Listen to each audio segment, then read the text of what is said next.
The 2023 rally has cooled in August, probably the only thing to cool. I'm Michael Smith, and welcome to the Lowdown.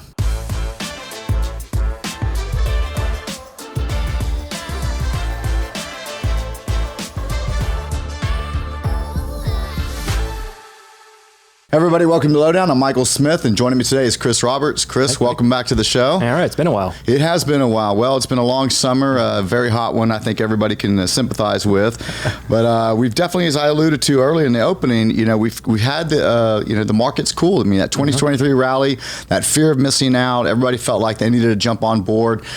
We can argue the breadth of that has been very narrow, with tech being the magnificent seven, or call it the NVIDIA, the true champion here. But I thought maybe we kind of jump in and talk about some of the catalysts that have seen or caused a slowdown. Do we see some of those being maybe one-time catalysts, or do we think things kind of persist from here? Yeah. But why don't you kind of start off with maybe some of the few that you've been thinking about? Yeah, so Mike, as you know, and some of our listeners or viewers know, is that I pay pretty close attention to international economics, right? I like to see how, different parts of the world are interconnected and how that affects the global growth outlook. And so, of course, the big catalyst we got a few weeks ago was the pretty poor economic data coming out of China. They had a double-digit drop in imports and exports. And generally, China, again, is seen as the world production engine. We felt that during COVID. And so slowdowns in their economy generally are an indicator of slowdowns in the global economy. But one could say, just think about this, there's two sides to every coin. Yes, sure, that could mean a slowdown for the global economy, but then also it could be good news for global inflation as well, right? Because generally a slowdown in China means there's excess capacity in that economy, which means there's less price pressure and really more bargaining power for the world consumers, which is, Western Europe, United States, and what have you. So, I wouldn't necessarily say a China slowdown is, the worst thing to happen. It was definitely a catalyst because, again, that is the world production engine, right? So you see a slowdown there, that tells you, okay, demand's slowing down elsewhere, et cetera, et cetera. But I think there's a lot of other structural issues that we've seen in China in general. They've had a lot of really socioeconomic issues coming out of COVID, where we've seen a big revival in the consumer and people getting out and about post-pandemic. They held that lockdown policy for longer, and they just haven't been able to get people out of their houses again. Is that a reflection of the economy? It's a reflection probably of incredibly high, youth unemployment in China. There's a lot of structural issues there, but generally a slowdown could actually be good news for U.S. inflation. So I don't see it as all bad.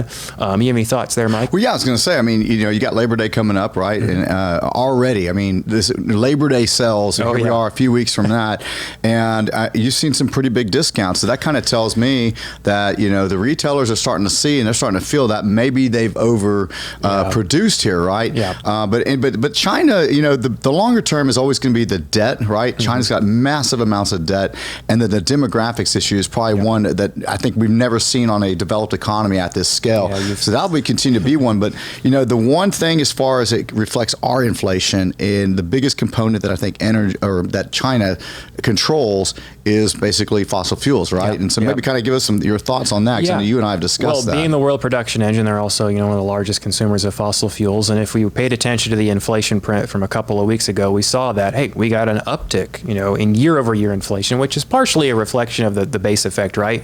We're starting to get on the back end of this, high inflationary period. Yeah. But then also, month over month, CPI is still 2.4%. But the majority of that increase was really, driven by, a lot of those rising energy prices. We've seen the price at the pump continually start to rise up until very recently. Right now, we got oil back below $80 a barrel as we record this podcast. But just generally, again, if we see a slowdown in China, right, a lot of the driver behind the increase in inflation that we saw here domestically was a rise in oil and gas and energy prices and what have you. But you see a slowdown there. They're the primary consumer of fossil fuels, and so that could actually lend way to lower fossil fuel prices, and again, softening U.S. inflation. So we saw that both from the excess capacity side, like I mentioned previously, and now we're also seeing it as, well, they have a slowdown in demand. They're the primary consumer of the fossil fuels. That could also soften up inflation quite a bit. And so, that rise in commodity prices, though, if that continues, right, if we continue to see, higher for longer commodity prices, what that's likely going to do is continue to squeeze the U.S. consumer, even further, right? Continue to exhaust those savings, what's left, and exhaust those credit lines.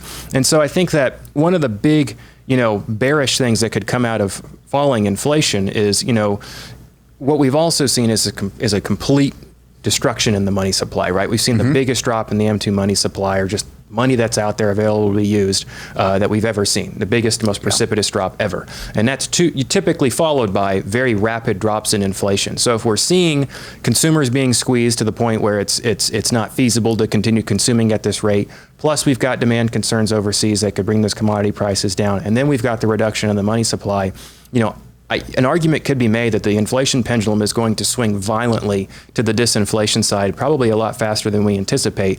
And that's not necessarily a good thing for the world economy either, right? Disinflation is like what we saw in COVID, Exactly. for example. So, I think that there's good things and bad things embedded in that inflation data. Again, we're still at about 2.25%, month over month. But I do think that we really need to watch commodity prices from here. I think they're going to be the large determiner in where we head to getting back to the Fed target, if you will. Sure, and we've said CPI is not going to fall straight. I mean, there are going to be bumps in the road. I think for the most part, we're not going to get back to that 9% that we've seen. I don't see, unless another pandemic. Well, let's hope that doesn't happen. I don't see us getting back there, but we could see where a month over month we get increases followed by pullbacks, and so that's going to be. So you're saying China could be a big part of that as well. Very well could, and I think that I've said it on this show before, but I think of a lot of things in economics kind of like a pendulum, right? It's same thing in politics. You swing that pendulum one direction, it's going to swing faster and harder back the other direction. We pulled that inflation pendulum so far in one direction, and now we've taken so many steps to swing it back the other way. Sure. It will likely be violent, right? And we've seen some of that already. If we can soften that, no adage to the soft landing, but soften the way that pendulum swings, put some padding in the way. Or just find that mean reversion, and where is that going to? Where's that basically going to idle and stay? And I think that's what everybody wants to see. I mean, I think we're getting more towards, finding that point, but we're probably going to have to get through a little bit more stickiness before we get there. And what's pulling the pendulum back or trying to soften it, of course, is the Fed. And that provides a nice transition into last week, right? We got the Fed minutes. That was another bearish catalyst because you saw an increasingly hawkish tone from the Fed, in that they want to keep rates higher for longer. Maybe, like you said at the start of the show, a potential additional increase. But I'll let you kind of kick it from there. I mean, I think the Fed is, we got Jackson Hole's coming up this week. Everybody's kind of looking to see what big announcement. Traditionally, the Fed makes big kind of pivots and announcements. Historically, we see come from Jackson Hole. I don't know if that's really the effect that he wants to give. I think if anything, Jerome Powell, being the Fed chairman, wants to basically find a way. Hey, can we make room for another rate increase, followed by a long pause? And if you look at rate cut expectations, right, the first rate cut expectations now basically been forecasted until June 2024. So it's basically kind of focusing, and the Fed's probably going to have this long pause. Now, remember, these things change. That's where it is now. We've seen it change quite a bit. And so, obviously, if the consumer weakens majorly, or all of a sudden you have something break down, which the Fed says they're going to keep pushing until something breaks, that could change that drastically. Right. But as of now, that's kind of where we are. But because you were going to mention this, kind of talking about the Fed, why don't you kind of maybe dispel? A lot of people hear this: good news is bad news. Maybe kind of comment on that. Yeah. Because I get a lot of questions on that. Yeah, because that's the headline now, right? And so, higher yields is just, higher cost of capital that brings, valuations down, right? That brings the stock market down. But I think one of the other sides of that, and what we've seen in this, followed by this hawkish tone, is not so much, previously what we've been seeing with the interest rate increases is a rise on the short end of the yield curve, right? So short-term yields have risen, irrespective of long-term yields. Long-term yields have stayed more stable. More recently, what we've seen is also a rise in long-term yields, which is something you and I have been talking about for quite a while. Part of that is the yield curve disinverting itself, right? Normalizing. We're seeing a normalization.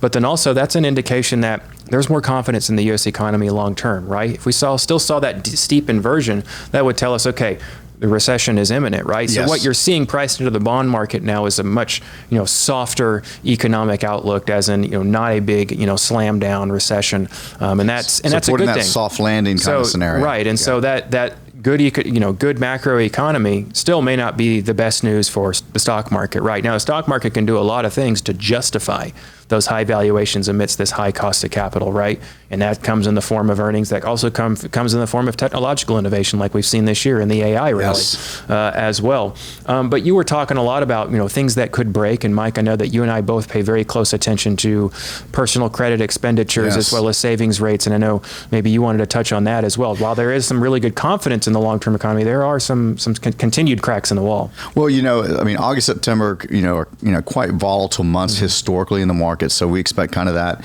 to be. But what people kind of count on is that consumer really picks up into the latter part of the year, right?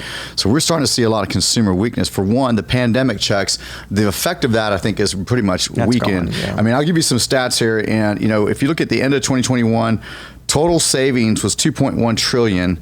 And that's after $4 trillion of stimulus was handed out. And basically now here, starting in 2022, household savings has declined $100 billion per month on average. So if you take that, since 2021, the total of $1.9 trillion in savings has been depleted, leaving about $190 billion remaining. That is not a whole lot of pent up in the consumer going into what we consider that's also a where your seasonal inflation period. Is right there too. Exactly. So now it kind of lends back to what we were saying, right? As soon as you've exhausted the consumer, you could have that disinflationary pendulum really swing in on you. But then also, I think something we're really watching is personal credit lines, delinquencies.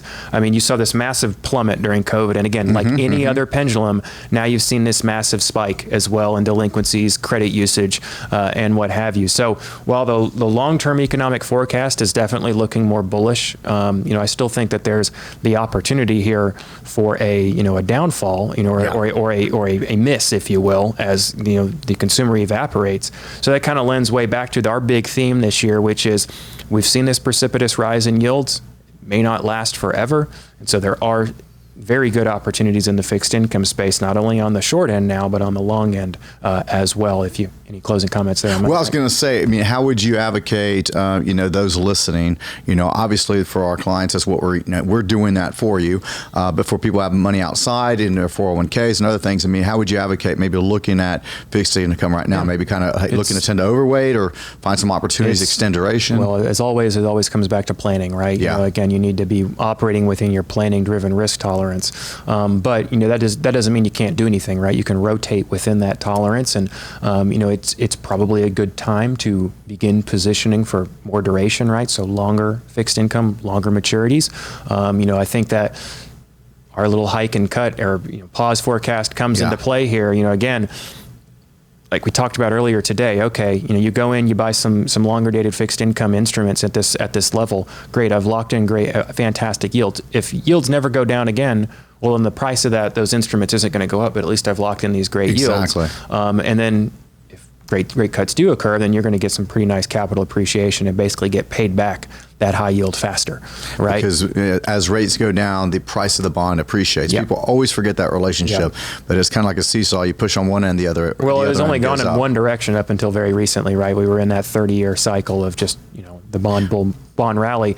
Probably have reset that. Which is why this is the first time in my career, for sure yours, that you've seen, you can actually make a call for fixed income being a pretty good risk reward, and it's probably one of the best we've seen. And it all has to come back to your plan, though. This is not so much investing opportunistically, and completely changing your risk tolerance. Again, it needs to be driven by your plan first and foremost. And if you have breathing room within your plan to rotate within your growth and income-focused asset buckets, then you could potentially begin positioning the income side for, we call longer duration, right? So, again, there's still a lot of things out on the table, I think, right now, and I'll let you close this up, Mike. Yeah, Chris, well, thanks for definitely joining. And, as always, if you have questions, comments, not really sure how to do some of the things we've talked about, we're here for you. Get by the websites, and if not, send us an email, give us a call. Thank you for joining the Lowdown.